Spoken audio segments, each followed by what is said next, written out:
Hello, my name is Fred Cruger, and I've been asked to give you a short presentation today on an online tool that was recently released to give you access to the Snohomish County Historic Register.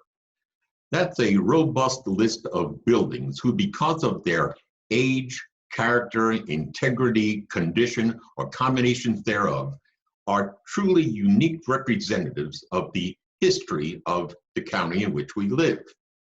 Over the years, we've lost many of our beautiful buildings. It would have been wonderful today to be sitting in the lobby of the Big Four Inn, or to be sitting in the front room of Canyon Creek Lodge in 1934. That's no longer possible because those buildings were lost due to terrible accidents, fire. However, we've lost many, many more buildings because of development in the county when people were not aware of the particular historic value of structures that appear to be in the way of development. So the register is being put together so that we have all the information in one spot so that anyone interested in development can have easy access to see where and what value the various structures do have, should they be eligible for a register and eligible for a restoration or repurposing. Now, the online tools we have, particularly associated with maps, have very long URLs. So I'm not going to try to give those to you. I recommend instead that we simply go to the Granite Falls Historical Museum website, a very short URL, and www.gfhistory.org. If you go to that website and click on Research, you can then go to a button that talks about overlaying historic maps. Click on the map, and you get word descriptions of some of the tools we have. We have one that explores early Snohomish County, right down to the individual building level in various towns that show you the purpose of each building and pictures of each building.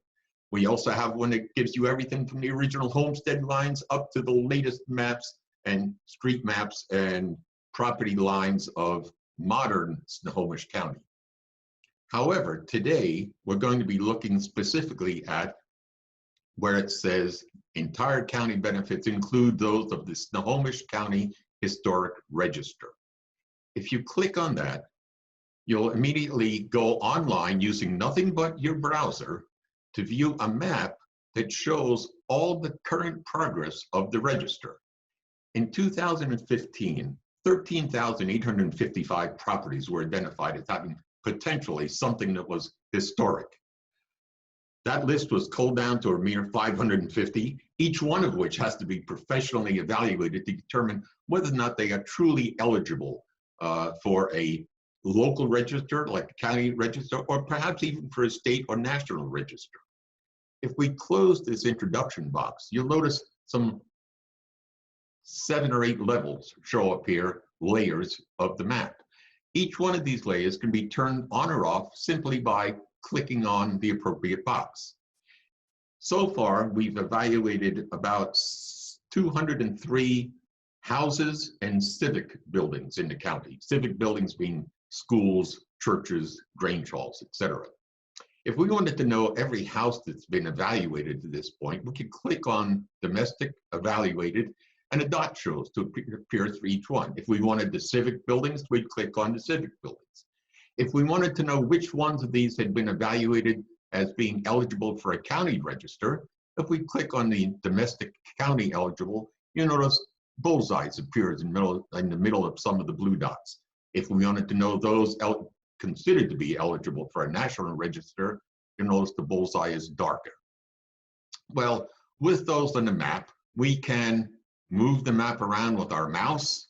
We can zoom in on the map anywhere we want using a plus, or zoom out using minus up in the upper left-hand corners, or in many cases, it's most convenient to simply type in a location or an address. In this case, I'll type in Oso, and up pops Oso, Washington. I click on it, and immediately it zooms to Oso. You notice there apparently were 2 civic buildings here and 1 domestic building house that were evaluated. If I click on any one of those dots, I get the pertinent information from the survey, but most importantly, I get what says more information. That is the complete historic property form for that particular piece, showing pictures, detailed maps, and a complete professional description of the historic significance of the building and its physical description. I can do this anywhere in the county on any one of the items that were included. If I want to return to my overall county map, I simply click on the Home button, and I'm back to where I started.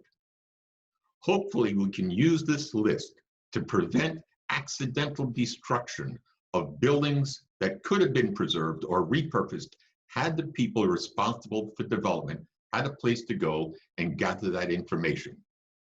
Again, I recommend accessing this by going to our website, and I thank you for your time.